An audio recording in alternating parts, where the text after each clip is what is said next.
Hello everyone, welcome to my channel. आज आम discussion करिबा प्लस टू सेकेंड ईयर रो एमआईएल रो पोएम बा कवितार सिलेक्शन लॉन्ग क्वेश्चन वीडियो को शेयर करिवे समस्त को। 28 तारिख रे हमर हेबो एमआईएल एग्जाम, तेणु तार लॉन्ग क्वेश्चन मु दउछि। वार्ता गत स्पेशल एग्जाम 2021 रे आमर कवितारू पड़ीथिला बड़पण एवं तपस्विनीर पत्र, तेणु एथर पड़िबो वार्ता। तेणु यही क्वेश्चन को समस्ते प्रिपेयर होइकी जाइथा। आउ गोटे क्वेश्चन बहुत किंद्रेकी पड़े, बुले बंकई पड़िबो, तेणु यही लॉन्ग क्वेश्चन को समस्ते पढ़ी जाइथिबो। फर्स्ट ईयर स्टूडेंट माने देखुथिले निज भाई भौणी को सह शेयर करिबो। बहुत इम्पोर्टेंट ये वीडियोटा। वार्ता तुमको पढ़ी पारे वार्ता कवितारू कवि काव्य अभिमुख्य उपस्थापन कर किंबा वार्ता कवितारे प्रगतिवादी चेतना किपरि प्रतिफलित दर्शाओ किंबा पठित कविता माध्यम रे कवि क्यों वार्ता देवा पाई प्रयास करिसंती किंबा वार्ता कवितारू कवि सर्जनशीलतार वैशिष्ट्य उपस्थापन कर। यही समस्त क्वेश्चन रो गोटे ही आंसर हेबो, तेणु एटा प्रिपेयर होकि समस्ते जाइथिबो। देखिबा कोन अछि। प्रथमे आमे देखिबा कवि परिचय। आधुनिक ओडिया कविता जगत रे प्रगतिशील चेतनार कवि सच्ची राउतराय जन्म केबे हितला 1916, मृत्यु हितला 2004। एक विप्लव कहिले अत्युक्ति हेबो नाही। रोमांटिक सबुज गोष्ठीर प्रभाव कविता रचना आरंभ करी विपुल प्रसिद्धि अर्जन करथिले। ब्लैक पेन रे समस्ते एग्जाम रे लिखिबो। तांको भावना जगत और भाषा जगत थिला अत्यंत उच्च कोटीर। तांकर देखिबा रचनावली कौन अछि। पाथेय, पूर्णिमा, बाजीराउत, पल्लीश्री आदि गोटे गोटे कौन उच्च कोटीर सृष्टि। एटा उपक्रम बा कवि परिचय। आलोच्य कविता वार्ता कौठारे आसीछि सच्ची राउतराय पांडुलिपि। एटा गलाथर स्पेशल एग्जाम रे एमसीक्यू रे पड़ीथिला। वार्ता कविता क्यों कविता संकलन रु आनीत बा संगृहीत पांडुलिपि। एक श्रेणीहीन शोषण मुक्त समाज गठन करिबा अभिलाष नै आलोच्य कवितारे वैप्लविक आह्वान सुना जाइछि। हैला एटा थिला तार कौन ना उपक्रम।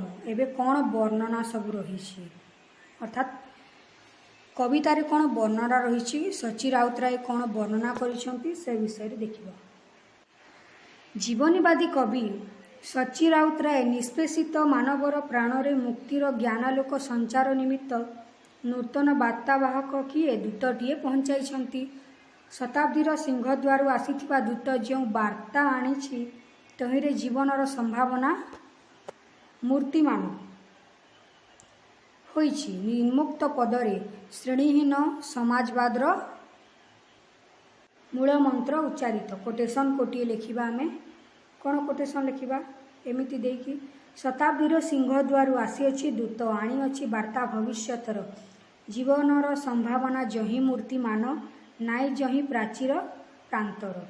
शताब्दीर सिंहद्वार अनंत संभावनार वार्ता ने उपस्थित होइतबा दूतटीर वार्तारे रही कौन तार वार्तारे रही विप्लवर बाणी, अर्थात दुखी, दरिद्र, शोषित और लांछित मनुष्य माननकु जागृत करिवार द्रुत आह्वान। क्योंथिरे जो दूत तार वार्ता आनिछि सेथिरे कौन कौन रही ना विप्लवर बाणी रही, अर्थात कौन ना दुखी, दरिद्र, शोषित और लांछित मनुष्य माने किपरि भावरे जागृत हेबे तार आह्वान रही। दूतटी शोषित गोष्ठी को कौन जणाइछि ना सो जो शोषक गोष्ठी माने अछंती बा शोषक माने अछंती सेमानंक विरुद्ध रे स्वर उत्तोलन करिवार समय आसीछि बोली दूतटी शोषित गोष्ठी को जणाई देइछि। एथिपाई सेमानकु दृढ़ हेबाकु, रूढ़ हेबाकु एवं प्रतिशोध प्रवण हेबाकु हेबो। केउ मानंकु शोषित मानंकु जो माने शोषित हेउछंती सेमानकु कोन हेबाकु पड़िबो दृढ़ हेबाकु रूढ़ हेबाकु प्रतिशोध प्रवण हेबाकु हेबो। नीरव बा शांतरे निस्पंदरे किछि न करिकी केवल अत्याचार को सहिले हेबो नाही। शोषक मानकु किंबा उत्पीड़क जो माने अत्याचारित मानकु शोषण करुछन्ति सेमानकु कोन हेबो ना कैफियत मागिबाकू हेबो। तापरे शोषित माने रुद्र भैरव रूप धारण करिवे एवं धनिकर जो धनीर बा शोषकर जो शोषणर प्राचीर बा सीमा रही ताकू भांगिकी चूरमार करबाकू पड़िबो। शोषक गोष्ठी को माने शोषित गोष्ठी जो माने अत्याचारित होउछन्ति से माने शोषक गोष्ठी को प्रश्न पचारिबे। कौन प्रश्न पचारिबे एते दिन धरी श्रृंखला और लौह कारागार कहीं अत्याचारित मानक पई थिला। तापरे आगोटे पाराग्राफ करिबा। धनिक शोषक और अत्याचारी शासक गोष्ठी विरुद्ध विप्लव करने सहज होई न पारे। अर्थात कौन धनिक शोषक जो माने शोषण करुछन्ति अत्याचारी माने तांको विरुद्ध विप्लव करने सहज हुए नहीं, कारण से माने वर्ष वर्ष धरी आमको अत्याचार कर आसीथिले।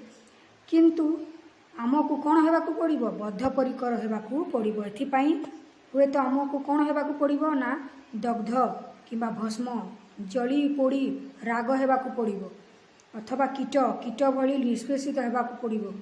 तथापि ता बरणीय सही आत्मपीड़न मध्यरु कौन उभा हेबो बा कौन लाभ हेबो ज्ञान रो रश्मि लाभ हेबो बोली द्वित आह्वान देइछि।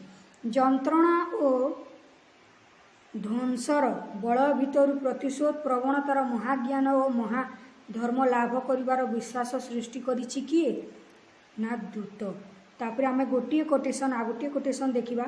मर्म स्पर्शी भाव में निम्नोक्त पंक्ति रे उल्लेख करा जाइछि। भल तहु ज्ञान रश्मि बुझ आजि मूढ़ कारण के सही पीड़नर ताहारी उच्छेद कर कररे निमूल स्वेन परिणय प्रतिशोध। कवि एक श्रेणीहीन शोषण मुक्त समाज गठन समाजर व्यवस्थार परिकल्पना करथिले कवि सची राउतराय। आ शोषित और अत्याचारित लोक मानकु कोन करथिले स्वेन परि प्रतिशोध नेब बोली दूत कंठरे तांकर वार्ता प्रेरण करिसंति। अत्याचारी मानक अत्याचार रे जीशु क्रूस विद्ध होइले। अत्याचारी जो माने अत्याचार करुथिले जीशु तांको पाई कोन होइथिले ना क्रूस रे विद्ध होइथिले। सेही क्रूस विद्ध भितरु जन्म नैथिला कोन विप्लव। ताहा कोन होइथिला व्यर्थ जाई न थिला। समग्र विश्व को जीशुंकर वार्ता प्रचारित होइगला। ख्रीष्ट धर्म प्रचारित हो जाइथिला। संग्राम परिणति रे आसिला नूतन संभावना। एभली एक वास्तव घटना को आधार करी ज्वलंत प्रमाण सहित विप्लव को स्वागत करिवार दृढ़ता दूत कंठरे उद्घोषित करिसंती सच्ची राउतराय। तापर लास्ट कोटेशन। धन्य हेउ उत्पीड़न जय हेउ पीड़नर जय लघु क्रूसर साधन हेला। एबे आमे देखिबा उपसंहार। आलोच्य दृष्टिकोणरू विचार कले वार्ता कवितारे कविंक प्रगतिवादी चेतनार स्पष्ट परिचय मिले। एटा थिला वार्ता कवितार लॉन्ग क्वेश्चन सिलेक्शन। ए वर्ष वार्तारू पड़िबो कारण स्पेशल क्वेश्चन रे देखिबो समस्ते जे प्रथमे बड़पण विषय रे पड़ीथिला तापरे और रे पड़ीथिले तपस्विनीर पत्र। तेणु एथर पड़िबो वार्ता वार्तार और रे पड़िबो तपस्विनीर पत्र। तेणु एटा को समस्ते प्रिपेयर हे कि जाइथिबो। जे कोनोसी क्वेश्चन पढ़िले मध्य ए आंसर समस्ते लिखि पारिबो। एटा को नोट करि दियो समस्ते।